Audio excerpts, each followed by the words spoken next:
with the Holy Spirit. The Holy Spirit is a person.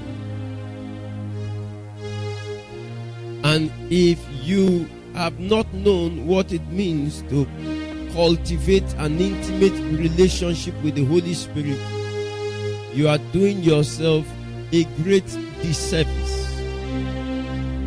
I can tell you firsthand that there's a difference between a Christian who has an intimate relationship with the Holy Spirit and a Christian who doesn't. And peradventure, you don't yet understand. I can understand with you because there are two different layers of reality. That when you begin to develop an intimate relationship with the Holy Spirit, it brings you into a new world you never imagined exists. It brings fresh levels of possibilities and experiences to you. No wonder Jesus, when he was about to be taken up to heaven, the Bible says he informed the disciples not to leave Jerusalem until they be endued with what? With power from on high. They had all the experiences, they had all the teachings, they had all the doctrine on ground, but he understood that they will fail without an experience of the Holy Spirit. And if you are here under the sound of my voice this morning, you don't know what it means to have an intimate relationship with the Holy Spirit. I want you to know that you are not going to accomplish much in your lifetime. If you are a minister, you won't accomplish much in your lifetime. You won't be able to do so many things for God. Your life will be filled with struggles without an intimate relationship with the Holy Spirit. The Bible says that when Samson was about to die and he pushed the pillars in the temple of the Philistines down, scripture says that at his death he killed more than he ever killed in his lifetime. One day with the Holy Spirit, one day with intimacy with the Holy Spirit will give you much more result of a lifetime without intimacy. And if you've ever tested of what it means to be intimate with God, you will not want to trade it for anything. If you've ever touched what it means to be close to God, to share fellowship with the Holy Spirit, to have a walking relationship with the Holy Spirit, if you have ever tested and tasted of it, you will prefer to die than to stay a day without it. It's as serious as that. And no matter, no type of explanation can paint that picture until he draws you into that experience by himself. Cultivating an intimate relationship with the Holy Spirit.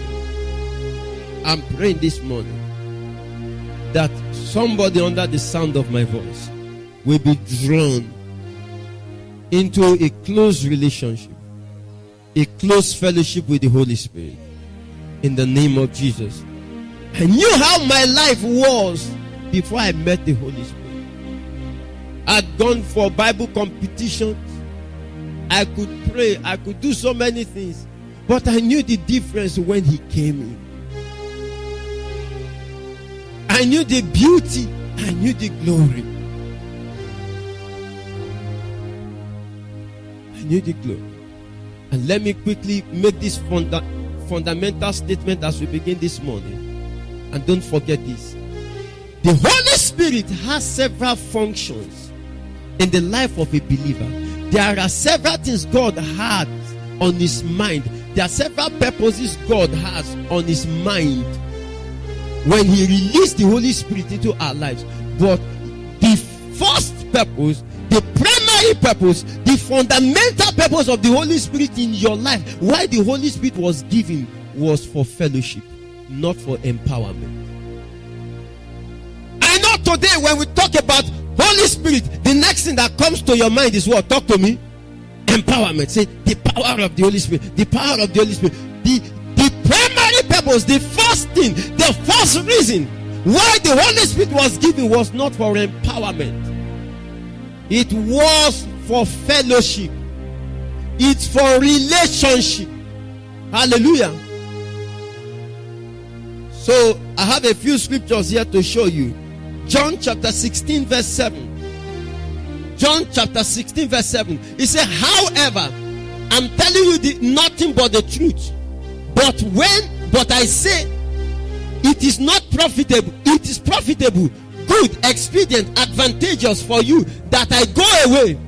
Because if I do not go away, the what? The comforter, the what? Counselor, the what? Helper, the advocate, the intercessor, the strengthener, the standby will not come to you into what? Into close fellowship with you. But if I go away, I will send him to you to be in what? In close fellowship with you. So the purpose why for which Jesus left and the Holy Spirit was sent primarily was to be in what? Close fellowship with us. And that's why you see that he is called the comforter, the helper. Praise the Lord. In close fellowship. I have some other scriptures, but we will come to that. Okay, John chapter 14 let's take verse 16 and then we will move further.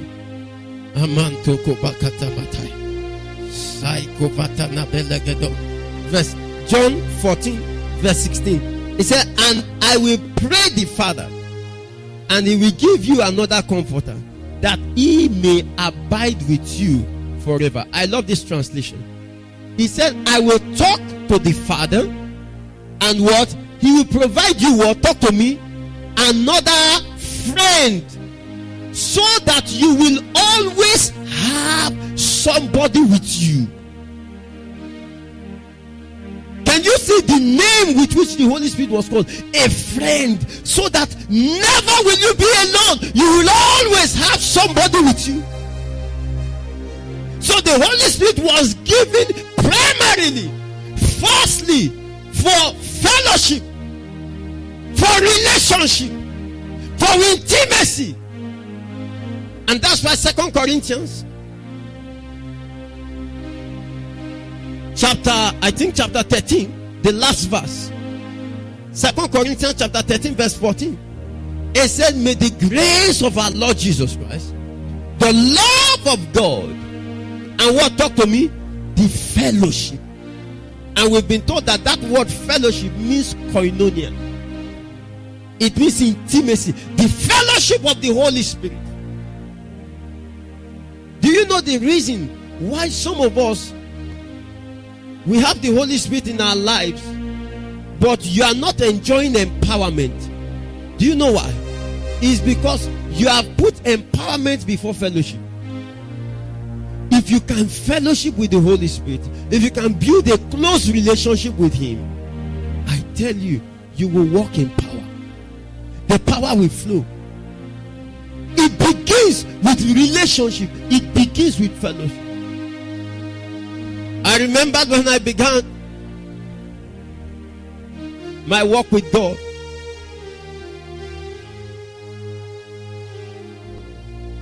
about 2002, 2004. That's roughly 17 to 19 years ago. I just encountered the Lord, and I had this burning passion for him. And there was my mentor then that raised me up. She's now late evangelist Ngozi Soba. She demonstrated so much passion for the Holy Spirit. She calls the Holy Spirit her best friend. And I saw how much power was available in her life. And not long after that, my sister bought a book by Benny Hinn. Good Morning, Holy Spirit.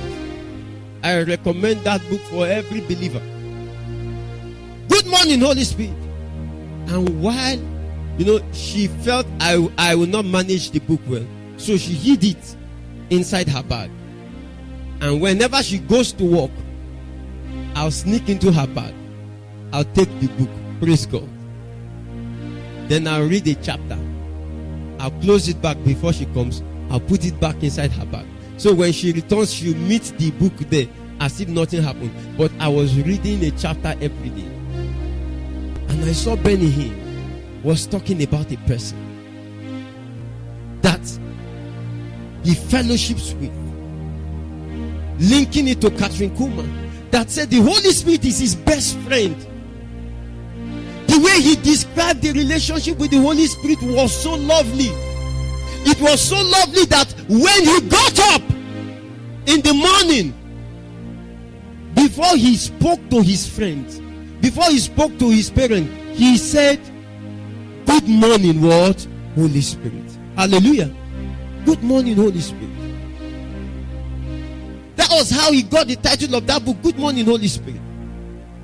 And I felt in my heart that I needed this thing. I wanted it. So that night I could remember my eyes were filled with tears. I began to speak to the Holy Spirit. I know some of us, you've experienced praying, but you've not experienced talking to the Holy Spirit. I began to speak to him. I said, I want to know you. Benny Hinn talks about, I want you to be real. I want to know you. Please. And I could remember I spoke that night. Nothing happened as it were, nothing extraordinary. In the morning I woke up. I said, "Good morning, Holy Spirit." I was just, trying to just practice that thing and reach out to him. I knew my heart was looking for him. My heart was hungry for him. I had seen something in the pages of the book that there's a person.